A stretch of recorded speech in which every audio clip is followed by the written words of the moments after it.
like I know this material, so like, well, because I've researched this thing for like, I've worked on it for like 15 years, and so it's like, I could spend like, and I'm a talker, so I could sit there and go on and on about just one frame, and so I have notes, so that'll keep me on track, and then we won't just be like, going all over the place. So, anyway, and then, so that way I can kind of go through, and then we can just do kind of a Q&A, and, just, that'll be great. So, any questions you had, so, anyway, so. So real quick, I just want to introduce myself. My name is Tara Clark. I'm the Executive Director at the Writers Colony in Eureka Springs.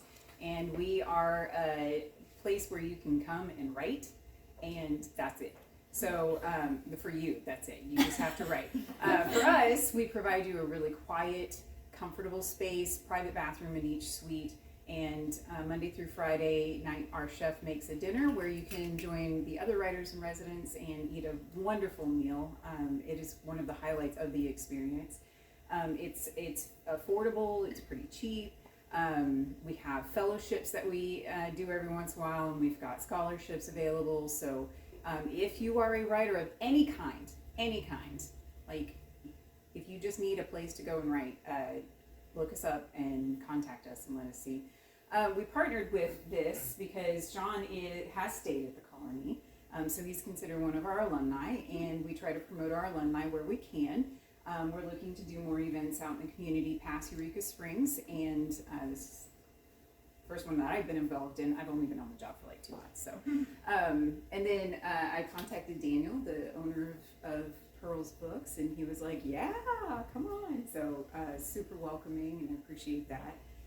And I brought the projector, so I did do something.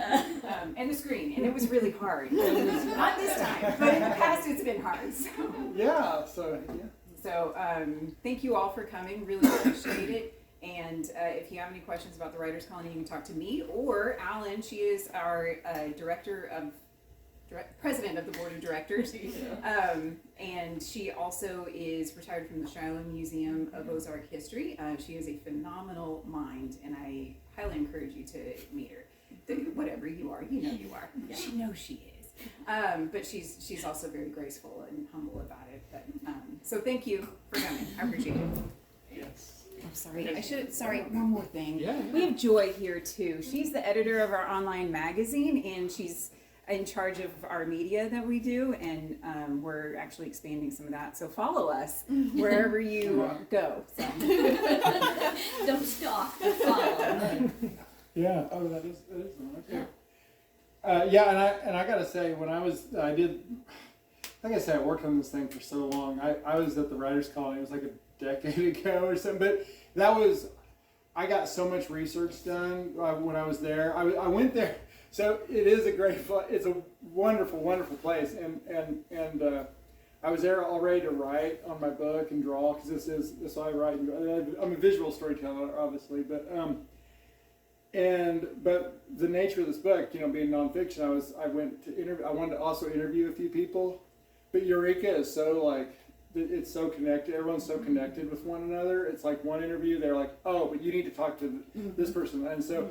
And I just walked around that entire week, and my legs at the end of that week, because Eureka is not like is up and down. I mean, I love it. It's so unique and so. But they were on fire, like from just walking so much. My muscles were just screaming at me. But it was cool. I love just walking around like that. But yeah, the only other time I can remember my legs feeling like that was I was out in San Francisco walking around, and it's another town like that, where it's like hill after hill. So, but anyway, so yeah, well, thanks everybody for coming out. I'm just gonna.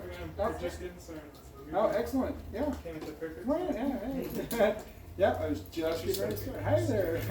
Oh, hey. Wow. Hey. There's the crowd. Hey, look at that. Wow. Are we coming in late? I'm so sorry. Yeah, no, I was just getting ready to start. Wow.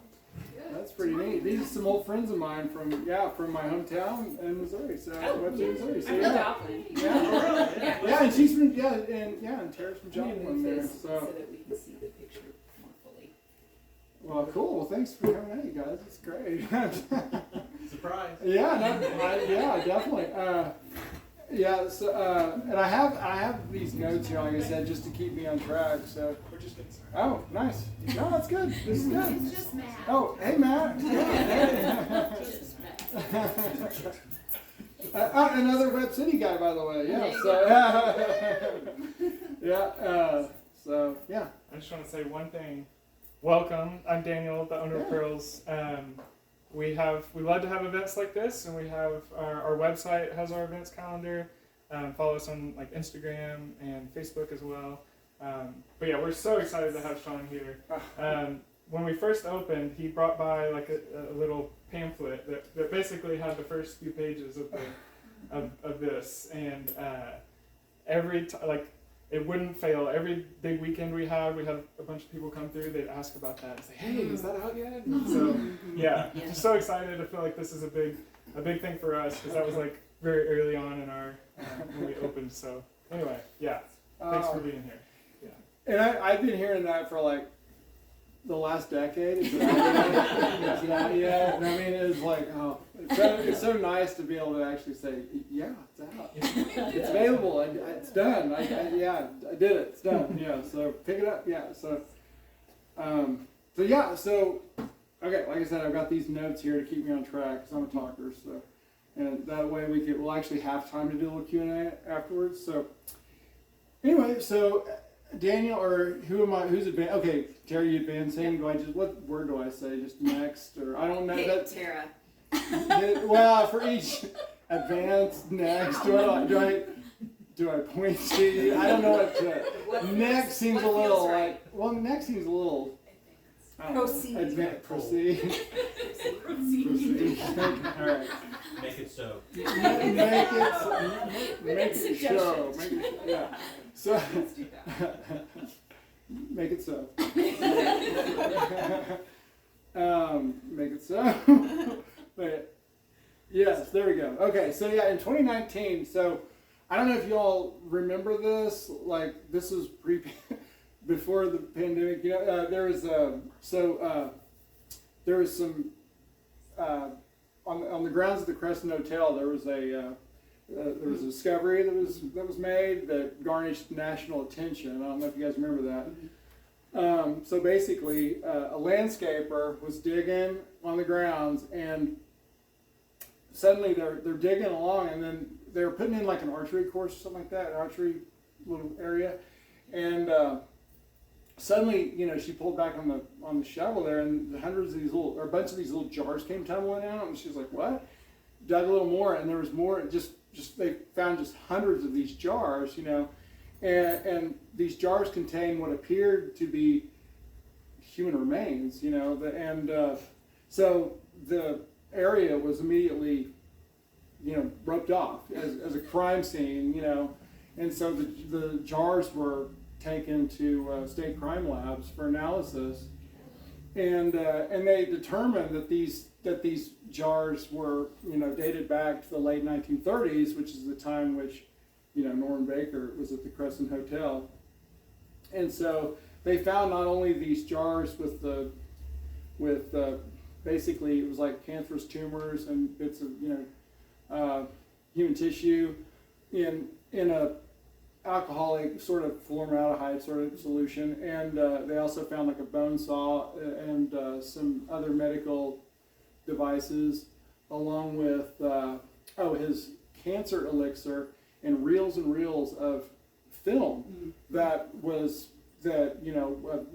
which was advertisements proclaiming his so-called cancer cure. And so anyway, so now in fact you can go there, and that's sort of like they haven't even dug up all the jars that were there. Like you can go there, and they've actually got like a little plexiglass, like they've constructed a little section around that, and you can look in there and see like jars sticking out of the ground. So it's really interesting. So they haven't even found them all, and they're down in the morgue area too. Some of the specimens. So, but anyway, so yeah, next. When I was so let me back up. I'm going to put a little pin in that, and then I'm going to kind of go back a little bit. So when I was a kid, I would visit the town of Eureka Springs, And I was just always just enamored by this sort of Victorian hamlet, you know, that lies between the Ozark and Boston Mountains. Next. Yeah, with its charming yet elaborate Queen Anne dwellings that are perched on these limestone bluffs. And that's actually one of the ways that, like, that's one of the only reasons that they're able to actually do that in Eureka Springs is because it's all limestone. Because in most towns, like, you couldn't, you know, structurally, you could not, houses couldn't fit, you know, couldn't sit up on these bluffs, these like that, because they just slide down the mountain, you know. But because they're on these limestones, it's just so incredibly interesting. I've always been fascinated by that, you know. So is the limestone easier to drill into, or? Well, I mean, they're just it's solid, so they're not So they're not not gonna break. they're not, yeah, I mean, they're structural, they're sitting there and they're not going anywhere, you know. In fact, that's what the Crescent's made out of, is limestone. So, yeah, it's, and also just the steep, jagged elevations and also, and the serpentine roads throughout Eureka Springs that don't intersect, you know. I remember, yeah, my parents always telling me that, yeah, that was it was deemed one of the 9 most unusual towns by Robert Ripley, of Ripley's Believe It or Not, you know. And it certainly earns its reputation. So let's see here. Yeah, it also has a subterranean village buried underneath. So that's what we were just talking about. Yeah, it's called Eureka Underground. So there's actually an underground section, right? You can see throughout. And I don't know if you can still do the tours, but it's so incredibly interesting. So yeah, next. And then, yeah, I'm just so intrigued by the sort of aberrant maze-like geometry and geology of the town, how the two just sort of coalesce, you know. And also, like, one of the interesting things was how the Basin Park Hotel, it's 7 stories tall, but each floor is at ground level. But it's like, huh, what? You know, it's up against a mountain, so it's like, it's really interesting, you know, stuff like that. I'm just, yeah, it's like everything's, you know, it's all just so, it's like geology and architectural forms just sort of, you know, they kind of coalesce into this tapestry of the, you know, it's kind of hard to, a lot of times it's like the steps are built in the side of the mountain, so they all just sort of blend together, you know, what's man-made and what's, you know, and what's Mother Nature. So anyway, you got next. And also, yeah, Eureka Springs is also, I don't know if y'all know that it's the only city in America whose the entire downtown is on the historic registry. So it's kind of interesting. I mean, it's the only town in the U.S. that can claim that. So yeah, there's none of the streets cross at right angles. There's no stoplights. Yeah, layout is completely irregular. The buildings, you know, just kind of cling to the steep mountainsides and nestle in deep gorges along winding streets, each adapting to their own unique terrain. So yeah, next. And yeah. Yeah. Anyway, yeah, we can do another one there, and yeah, one more there. It is interesting though, because Eureka Springs, it's like that's one of those. Can you go back that one more? Like, see, like this was taken in the late 1800s, around the time the Crescent was built. But Eureka's one of those towns. You know, most towns, it's like when you see a photo of that was taken 100 years ago, and you're kind of holding it up next to, you know, a photo of the exact same location. You're like, yeah, it kind of looks the same. But in Eureka, it's yeah, you know, you're like, yeah, that's it. You know, that's exactly it. You know, you don't have to use your imagination much. You go, oh, yeah, it kind of looks like. No, it looks like it. Yeah. So anyway, yeah, next, and then so yeah, the most compelling thing to me though was always the Crescent Hotel that sits at the highest point of town, you know, with its very strange and very assorted, you know, very varied history, you know, very, very dark and bizarre history at sometimes, very colorful history, we should say, you know, and it has its different chapters, and so let's see here. So what about the Crescent Hotel? So yeah, next. So the hotel itself was built in 1886. And that's, I don't know if any of you read my book yet. There's a scene in there where you can see the Statue of Liberty outside there. Well, that was there because that's the same year the Statue of Liberty was erected. So it's a little, commemoration of that. So, so at this time, the city was becoming this very well-known sort of health resort area, And this is Arkansas Governor Hal Clayton.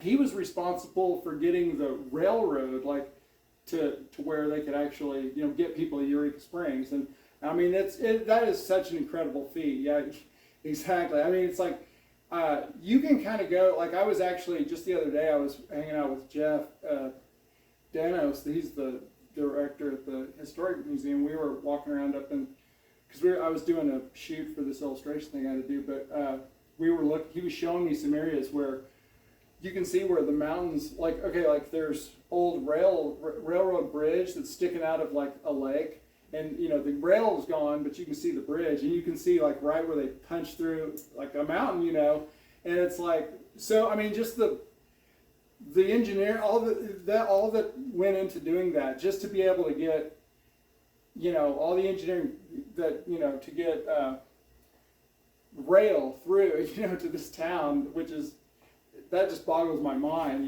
just so.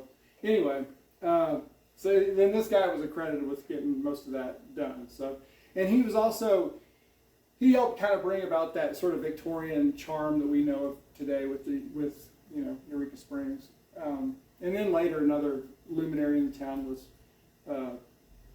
Claude Fuller, and so he was also another very, very responsible for a lot of that. So anyway, so next, and this is Isaac Stockton Taylor. He was the architect that helped.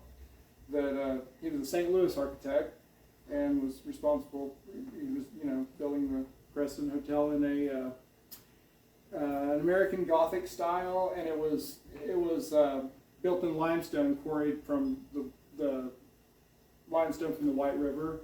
And an interesting little tidbit: the Crescent Hotel, there's no mortar; it's all weight from these massive stones. So yeah, I mean that's what's just the weight of that. And they hired these very skilled stonemasons from Ireland that helped do that, and so that always just kind of fascinating. I mean, there's so many little fascinating tidbits that you learn from all that. So, and it was also, when they built this, it was extremely exclusive. Think of the most exclusive club in Los Angeles or something. That is how exclusive it was.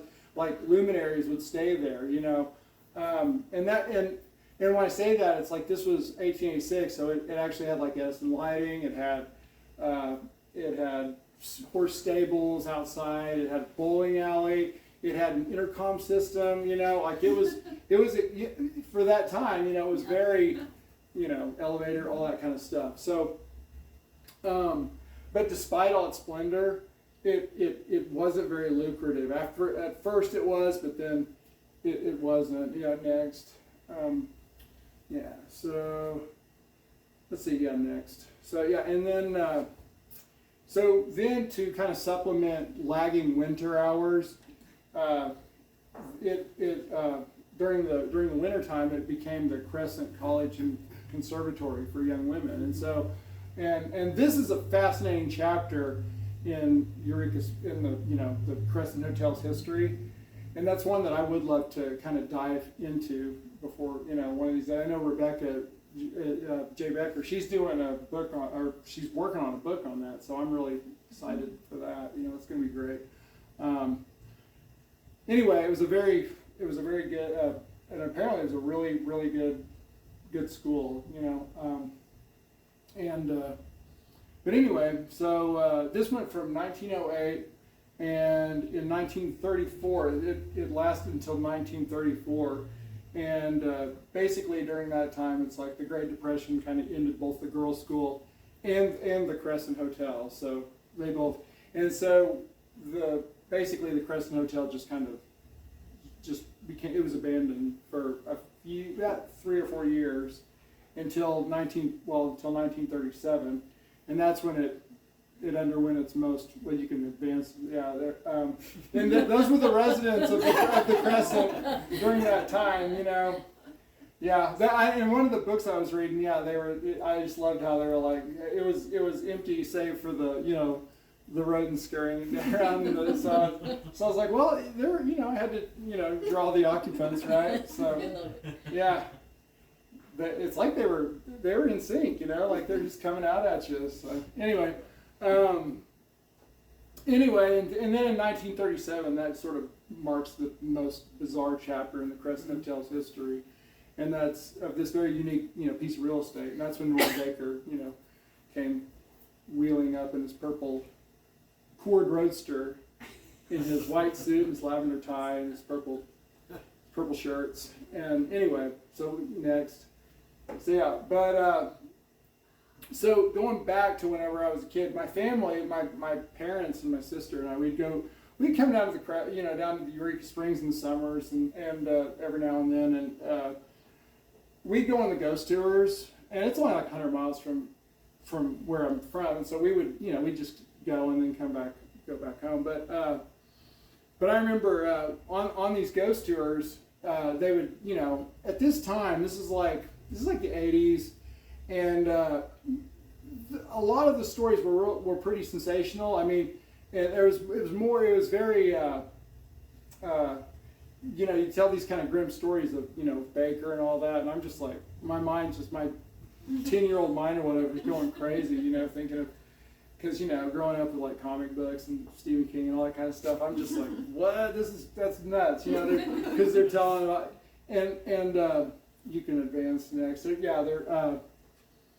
and I mean, so they tell all the ghost tales, but then the thing that lingered with me was the story of the fraudulent medical practitioner, who's basically transformed this into this very abnormal hospital, you know, and so I'm just like, it's just boggles my mind, you know, and you can go to the next one there. Yeah, so elements of like Mary Shelley's Frankenstein and Stephen King's The Shining come to my mind,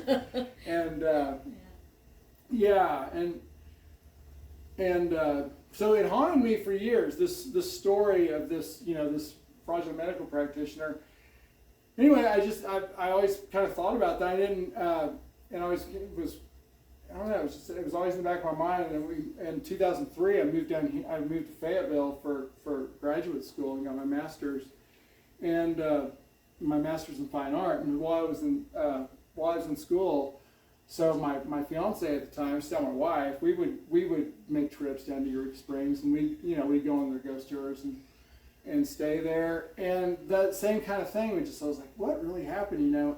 Because they would tell these same kind of stories about, you know, this guy preying on, you know, people with this disease, you know, and in his purple car and his purple shirts and his white suits, and so we'd just go to the library and do research. I did just light research, you know, and you can go to the next.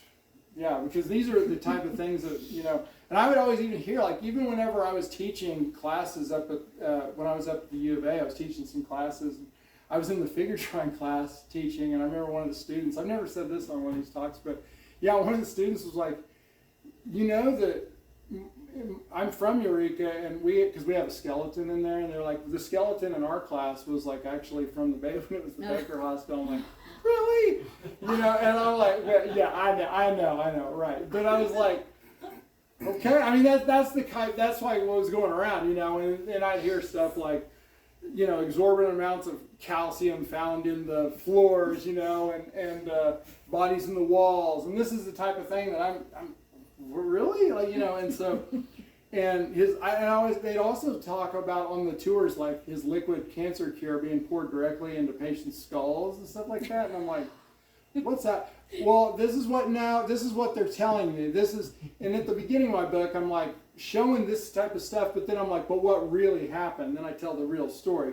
There's a little sparkle of truth in that stuff, but it's like, you know, in the book, Janine, you haven't read it yet, right? Okay, I was like, I'm very comfortable, Sean. Right, yeah, I was like, but not that when you read it, it's going to be that much better, but it's a little bit better. It's a little bit better. Yeah. So anyway, next. So then a little skeptical, like I said, we would go to the local library and do a little research. And Willow's actually a librarian, so that was great because she was so instrumental in helping me organize all that, So next, I later conducted extensive research and it just kept going, I was like, I just kind of went down that rabbit hole, and the next thing you know, I'm going to the university and doing work in Mullins, and I'm going down to the, all over Eureka Springs, interviewing people, and then Willow and I go up to Muscatine, Iowa, where Baker is from, which I actually just got back from there like today. I was there all for the last few days. I've got a show coming up over there at the Muscatine Arts Center. That's where I did a bunch of research there, and so they're going to display some of the works. I did the research there like over a decade ago, but I'm sure over a decade ago, I'm like, yeah, when I get this done, you can display my art. Like, I bet you they're like, yeah, sure, right, okay, we'll be waiting. But I did it. I did it. So anyway, so who was the enigmatic Norman Baker? Who was this guy? So next. Norman Baker was born in Muscatine, Iowa in 1889, so a few years after the Crescent was built. He was the youngest of 10. He had 10 siblings, or 9 siblings. He was the youngest, but he was when in the 10th grade, he dropped out of high school to work at his father's machine shop. So his father was a machinist, and his mother was a writer, and so he kind of adapted a little bit of both, from both of them, their skill sets, and he was until he kind of had a falling out with his dad, and then went to another machine shop, had a falling out with them, and then the next thing you know, he's like, oh, forget this, and he goes and he becomes a kind of a vaudeville magician, and he's like a mentalist, and where it's basically like hypnotizing people, he's levitating people, stuff like that. He was really into the power of the mind and that kind of thing. But as a means to sort of publicize his stage performances, he then develops what is known as he calls it the calliophone, and it's the first. It's like, what a calliope is, like you at the baseball games, like yeah. It's like, so he develops those ran on air. Wait, no, those ran on steam. He developed the first air calliophone, so it was you'd have like a pedal down there, and so it ran on air. And so that's the thing with Baker. He was brilliant, he was, anyway, so he developed the first one, and so he made millions off of his calliophone, and he would use that throughout his career, but he actually started manufacturing these, and it was very lucrative for him. And he would use that also with his vaudeville acts, and and then later he would start trying to get into the political arena, and so he would use his calliophone throughout. Like, he even brought calliophone to the Crescent Hotel, so it was because it's loud and it could give him attention. People were like, "What's that?" And so anyway, next, and so during this time, that's Baker's mother. Cancer was becoming a leading cause of death in the U.S. His mother ends up dying of cancer, and her untimely death creates sort of this interest in him and life extension, And so basically, he hears of a doctor, a guy named, so-called doctor, a guy in Kansas City, Missouri. His name is Dr. Charles Ozias, who claimed to have the cure for cancer. And so Baker hears of this, and he's like, oh, works for me, And so he's like, he makes an offer, for his formula, his cancer formula, and then he also wants to ask him, to do a story about his new cancer cure, and he's got a magazine also that he's developing. So at this time, not only does he has this magazine. It's called TNT Magazine. That's an acronym for The Naked Truth. And anyway, he also had so he was an entrepreneur, he also was basically like a kind of a Sears and Roebuck, and you could buy just about anything in this his magazines, his catalogs, all the way from like pet canary, beans, car tires. He had brooms, like there's pictures of Baker with like a broom and he's like holding the broom, and anyway, it's like, there's beans with Baker on it, but, in fact, I just saw that over in the Muscatine Art Center. They had some cans of his beans, and had Baker on it. It's interesting. I'd forgotten about that. I was like, it's interesting. But he also had a filling station, like KT&T filling station. KT&T is an acronym for Know the Naked Truth, which that's what his radio station was. So, next, Baker then also starts his own radio station basically in town as another way to sort of promote his new cancer cure, and all his other items. I mean, he's like I said, he's got so many different things going on. He actually had this a desk. It was like a hexagonal desk that each little section of the desk represented a different business, and he would sit in his chair and he would like pivot, like he would spin. It's almost like he was very forward thinking in some ways. It's almost like his desktop, and it's like different files. Like he's kind of thinking like in a way. So he would just like swivel around in his desk, and that very desk is actually at the Crescent Hotel when you walk in. It's in the lobby. There's a section of it that's gone. I don't know what happened, but it's there. It's the desk is there. So anyway, pretty interesting. So he starts this radio station in 1925 and begins publicizing his cancer cures. And it's around this time he also starts to get a little darker in his tone. Like he's lashing out against a lot of people because, see,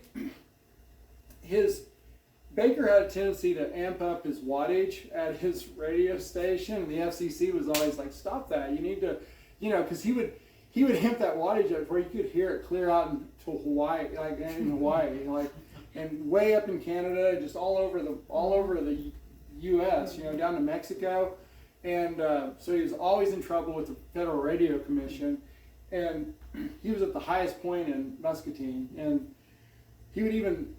I don't know the technicalities, like how it works, but he would run pipes run cords down to the river. It's on the Mississippi, and that would somehow amplify his radio. So anyway, and he'd be up there in case. Then of course, like when FCC officials would come up, he'd just be up there turning it down because he's at the highest point, so he could. I don't know what you're talking about, So anyway, and then let's see here. So. He's starting to lash out to a lot. Not only that, he's also making enemies with the American Medical Association since he started this cancer, hospital there. So those are his two big enemies there. But it starts to grow. Like his radio station, he starts to get on these rants, and he's starting to kind of lash out at local businesses, bankers, teachers, just local physicians, and. He also incited what was known as the Cow Wars, and this was in Muscatine, where he was basically telling. So what he was doing he was telling farmers in the area that there was a tuberculosis outbreak around this time, and so he was so they had to have like bovine tuberculosis testing, and so he was telling farmers, he's like, don't let those veterinarians get near your cattle.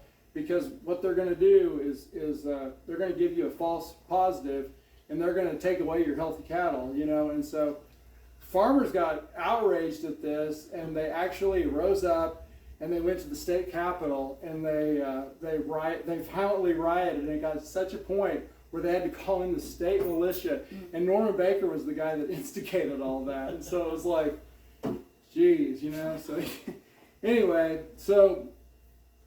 But so it's getting, so Baker has a tendency to make a lot of enemies. That's what I'm getting at. So, So what's he do? He opens up his first Baker Hospital, and which is a parking lot. Now I was there just the other day, but it's a parking lot.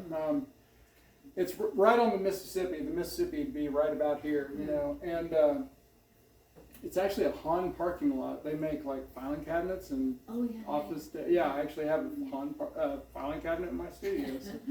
And yeah, so that's kind of funny. It was probably made like right where. Anyway, so he turns an old skating rink into his first hospital, and then next he publishes TNT magazine in 1929 along with his medical exposés.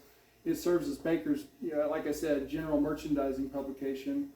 And this is the one where he claims to, have the cure for cancer because he had that, Dr. Charles Ozias' cancer cure. So in this magazine, Baker, you can go to the next one. Baker offers to treat 5 patients with his miraculous cure free of charge.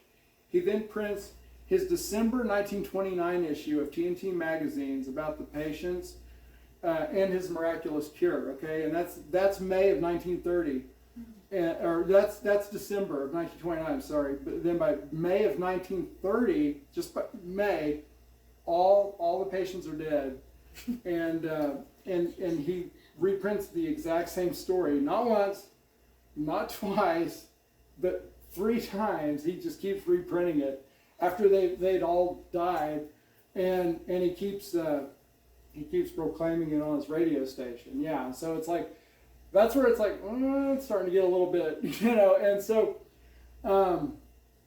so at this time, the town, people in Muscatine are really getting kind of fed up with it, and so the AMA starts to pressure the Federal Radio Commission to crack down on Baker. So he loses his license in 1931, his radio license, and then after an unsuccessful attempt to sue the AMA, he starts, he takes off. He basically leaves Muscatine and goes down to the Nuevo Laredo, right on the border there, and starts his own his radio station there in Mexico.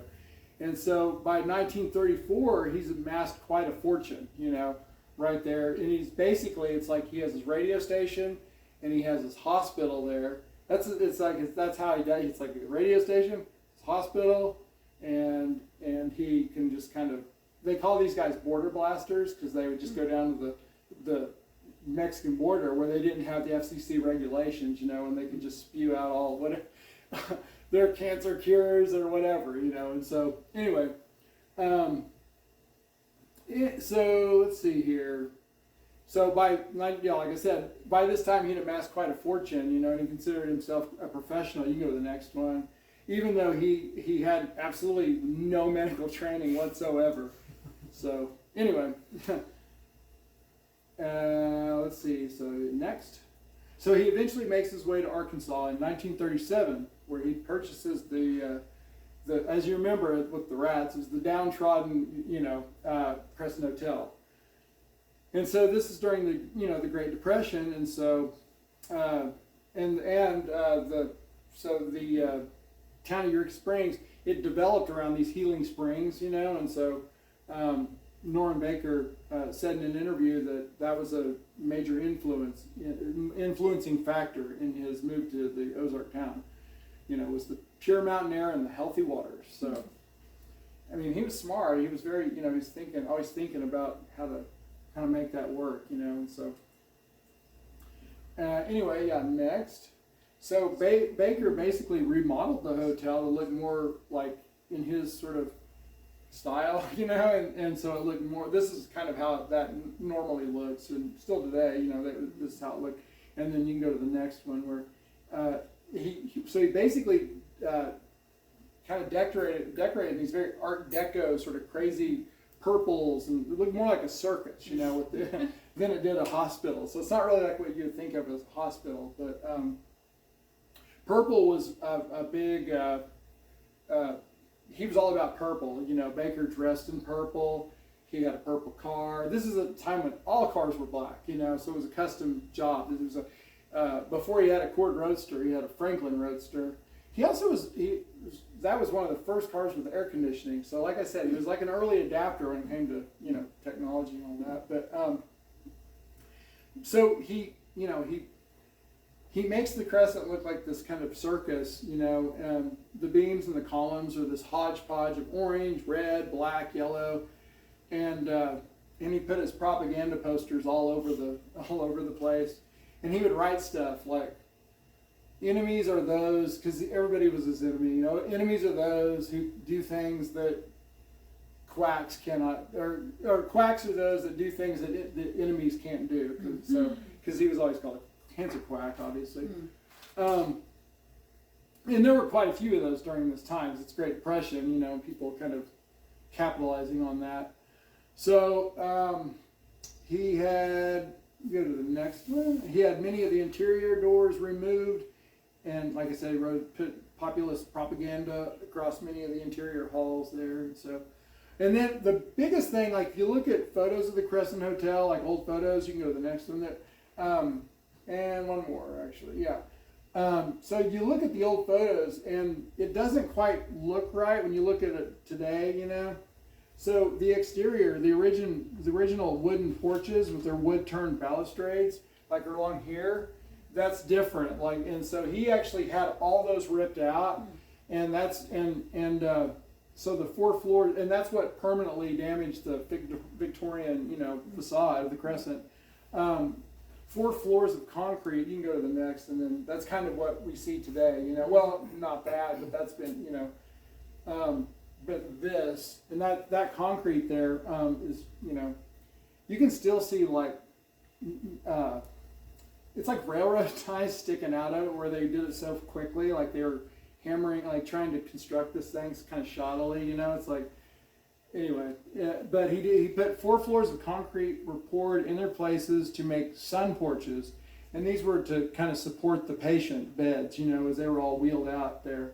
Because they're, you know, that's what they would do all day. A lot of them would just kind of get rolled out and hang out on the veranda there. And that's, like I said, that's what drastically, you know, kind of permanently damaged the Victorian appearance of the hotel. So, and then next, in Baker's purple walled office, that's his hexagonal desk right there. And like I said, yeah, that desk is in. So this right here, this would be the gift shop, or well, yeah, that gift shop in the Crescent. That's where this is right here, and so, and that desk is in the front, like there. Well, yes, well, so the front of the part where you enter in the Crescent, that originally was the back, and the back side is the front. Was originally the front because there were big stairs going up to that. You know, it's kind of crazy, but anyway, yeah, the desk is on the outside there, but in Baker's purple walled office was a hexagonal desk with bulletproof glass separating it from the lobby. And he also had machine guns. He had Tommy guns. Like, so Baker was extremely paranoid because he was always afraid his enemies were out to get him, you know. And he always he had a bulletproof vest. He always had a bulletproof vest, and he was always armed. In fact, one time he was kicked out of court when he was in Davenport, was trying to sue the AMA. Because he was armed in court, and they're like, back then you just got kicked out, you know. It's like, I don't know if I, you know, I don't think it's a good idea to go to court armed, but anyway, that's what. But yeah, he would have like, what? It's the 30s, Tommy guns, you know. It's like my Tommy gun, you know. But he would have that like an arm's reach. So, and anyway, Baker was notorious for always being extremely paranoid, you know, and he had all kinds of escape plans for whenever the, you know, feds would show up and stuff like that. So anyway, next. So the hospital was advertised widely in his brochure advertising where sick folks get well, and we cure cancer tumor without operation, radium, x-ray. The money was rolling in despite the Great Depression. So he was a boon for the economy of the town. You know, people were making a lot of money. In fact, Eureka really wasn't even that affected by the Great Depression because of Norman Baker, you know. Yeah, of course there was a little cost there, but you know. But as the patient death toll was rising, so were the federal law enforcement investigations. So next. Yeah, so anyway, and that's right, that's St. Elizabeth's, that's right down from, which is a beautiful church, so it's right down there at the base of the Crescent Hotel. And if that looks a little like, you know, that reminds you of Psycho, I'm a big Hitchcock fan, so hey, there's a reason for that. Don't think there's not. So I'm gonna try to get Hitchcock in there if I can. So anyway, Jeremy knows, he knows. Anyway, yeah. Let's see here. Next. Yeah, and so in 1939, Baker was convicted of mail fraud. That's what they finally ended up getting him on. Claude Fuller was the mayor, and he also was a U.S. congressman in town. Like I said, he was another luminary in the town during the 1930s and that 40s, 50s.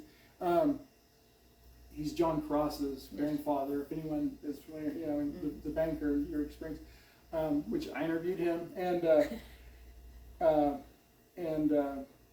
so Claude Fuller was instrumental in figuring out what was going on and getting Baker arrested. So because his brother Harvey Fuller was the postmaster in town, so they kind of worked together, and they were able to, because he was sending those pamphlets out all over the country, just basically saying, hey, I can cure cancer, So anyway, that's what they got him on. So he ended up going to Leavenworth Penitentiary he got a 4-year sentence, but he only served a little over 3 years. So, and after, you can go to the next one there. So after being released from prison, he tries unsuccessfully to start back up his cancer hospitals. And eventually he ends up retiring in Miami, Florida, living out his remaining years on a 3-story yacht. And then he dies basically cancer in 1958. So what goes around comes around. I don't know, So anyway, so and then I'm going to wrap it up here in a minute. But so next, so in 2008, kind of going back to the jars thing. Like I said, I was going to go back to that. So I interviewed a gentleman who, as a child, he ventured in along with a friend of his. He ventured into the abandoned Crescent Hotel in the early 1940s. Now, this is after Baker was incarcerated, And so throughout all of World War II, basically the hotel just sat empty, And once again, and there's the Lady Liberty right there. And next. So yeah, and basically, so it was that was one of the most interesting interviews, was interviewing him, telling me about this experience going through the hotel as a child. And next, like I said, save for the faint scampering of rodents and footsteps of the night watchman. Next, as the boys worked their way through the abandoned hospital, Baker Hospital, they made many strange discoveries that told an even stranger story. Next, instead of sterile white walls within the building, they found circus-colored interior art and Art Deco decor among forgotten wheelchairs and cancer is curable posters. They moved deeper into the basement and found what served as the hospital morgue, and they made a very grim discovery. They found those very same jars that contain human tissue and the so-called cancer cure elixirs that would be buried and later unearthed on the hotel grounds 80 years later. So very strange, which is that happened right when I was finishing this book in 2019. So next, the boys were both fascinated and horrified by the discovery. Next, what the boys failed to realize was the abandoned building they entered wasn't really a hospital, nor was it a hotel. Next, it was the remnants of an abandoned theater by a sideshow magician whose performance had ended.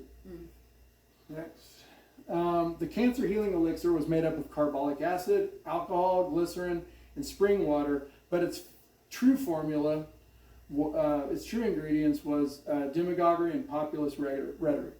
Next, the relics discovered by the boys together told a story.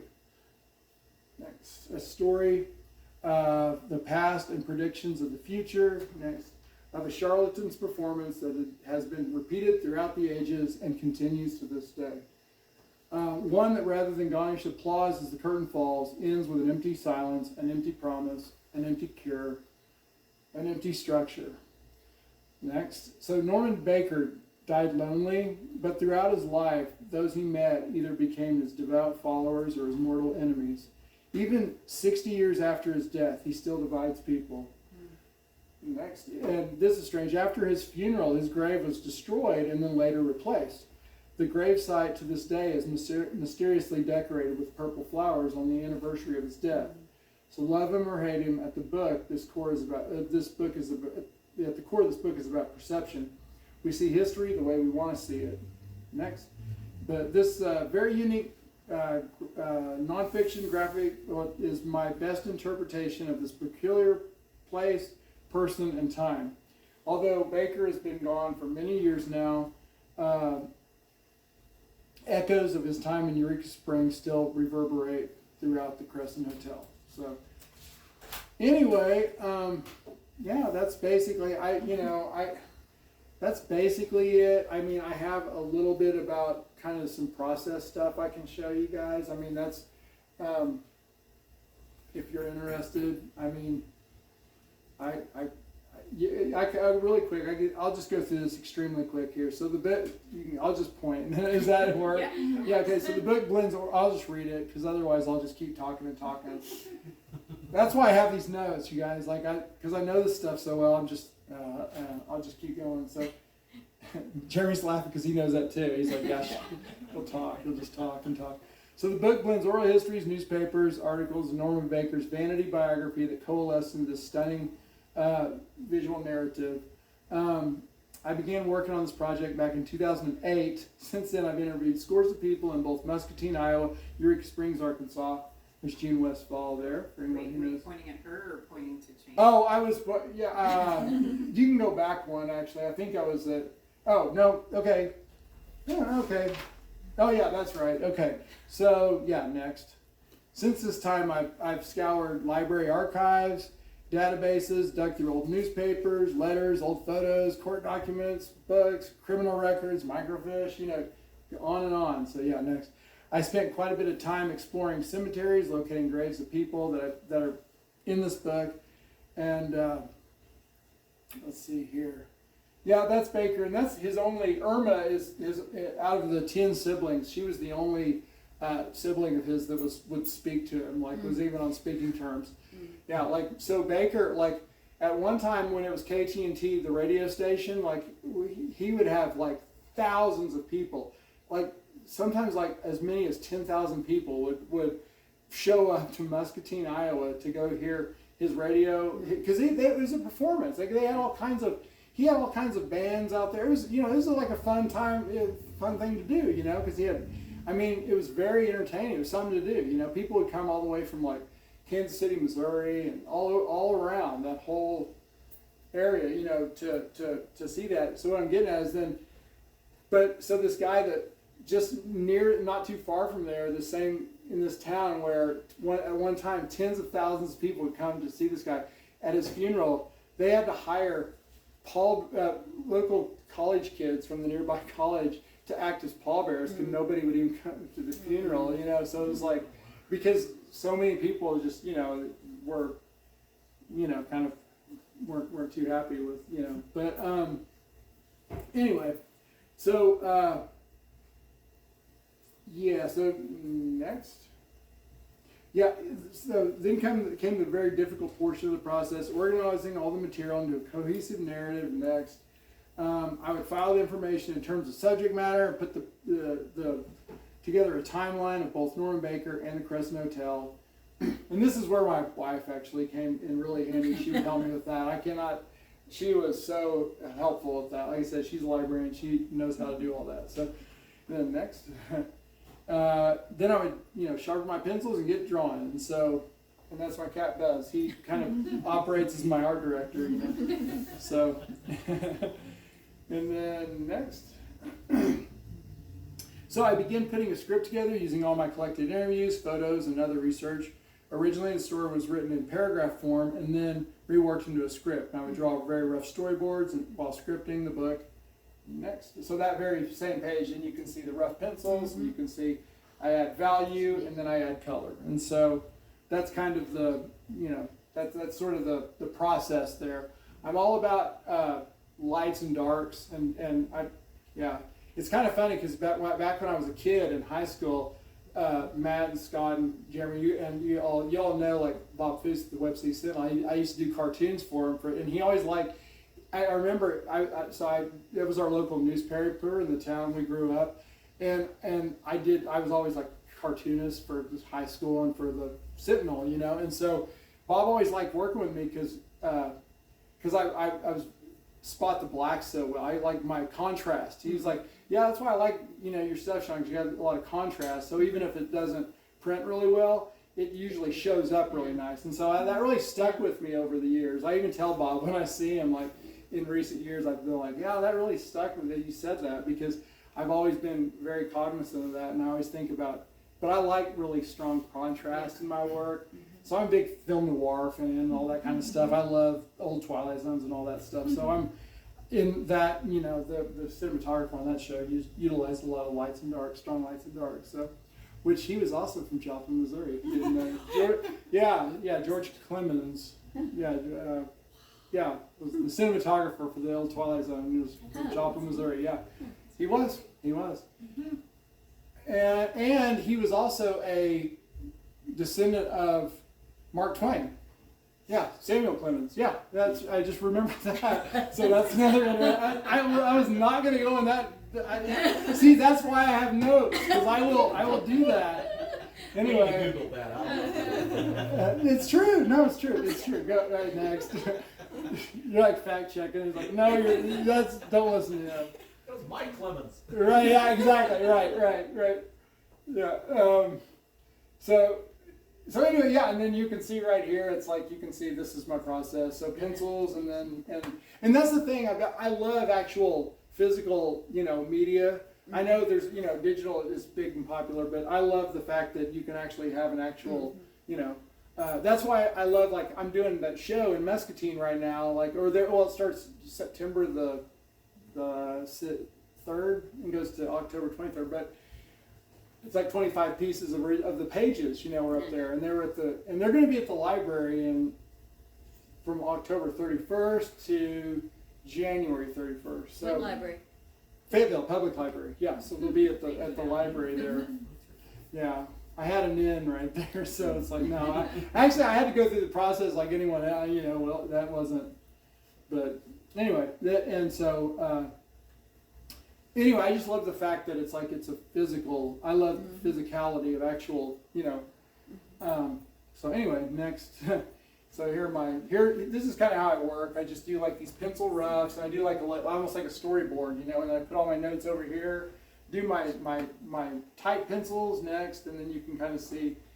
Yeah, next, and then you can see then I build up with the value to get that, and this is all water media, so it's watercolor, and then on top of that, and then I just start layering in color, and then digitally I just bring in, you know, text, the type, you know, and so being nonfiction, there's a lot of like citing a lot of that. So anyway, you can just So here you can see again, you can kind of see the process. Next, I'm just kind of showing you all the process. There's roughs and then spot. Sometimes I'll actually just spot blacks because I want that much contrast, and then I'll go and I'll build up with watercolor. So once again it looks like, you know, Psycho basically. So and then also like for Baker's car, like since it's nonfiction, I want to be be accurate about this stuff. So like he owned this Ford Roadster. It was interesting, like in Eureka Springs, when I was doing all that research, there was a toy store, and they had like old like model cars and stuff, and I went in there, and they had a Ford Roadster, and I was like, oh, cool, so I bought that, you know. And now it's like, since then, I've got all these like old vintage like cars, like little, you know, like Hot Wheels, anything I can find, like Hot Wheels or any kind of little model car, whatever. I've got a bunch of those just because I'll use those for. And when I was actually teaching at the U of A, teaching figure drawing, one of my students she had an old wheelchair from the 1930s, and she was like, and I was like, oh, really? And she's like, can I take a picture? You know, and she let me over to her studio. She was an artist, and so, so, you know, just things like that, just finding old, you know, like Willow found an old radio from that era, and just, you know, just looking at all kinds of old relics from that time. So anyway, next, and then also like finding Also, just figuring out like it's not just the 1930s. It's not so you can think of like or like you're like the 20s or something. It's like it's not like the Great Gatsby because this is like it's like New York. This is like the Ozark 30s. You know what I mean? And so it's like it's a different feel. And so it's got to be. So I had to be accurate with the clothing, and not just be like, oh, well, they all look. It's the 30s. It's like when they look at any movie. It's like, well, no, it's this region. You got to be specific to the region, and that stuff just fascinates me. And so, anyway, yeah, next, and then of course old photos and new taking pictures and just and researching like that's from when it was the Baker Hospital, and I actually found some tinted photos where they actually showed kind of what the color scheme was. And so that was really neat, and that was actually I got those from one of Baker's doctor's grandsons. Yeah, so that was really cool. Yeah, I mean I've met a lot of people that had a lot of connections to the actual. So anyway, and then next, so I'll just read this and then we can wrap it up. The hotel becomes more of a character in the book, and the readers will traverse the historic building throughout the various stages of its various assorted past. As I mentioned before, at its core, the book's about perception. We all perceive our reality and history differently. We each draw on our own interpretations based on a myriad of factors that influence our understanding of places and events. Anyway, next. And so, so there you go. Anyway, I look forward to taking you on this journey, and hopefully the book will inspire you to continue the story and draw your own conclusions by exploring this most unusual hotel and traversing the halls the patients and staff of the Baker Hospital did so many years before. So, so thanks. I appreciate that. So anyway.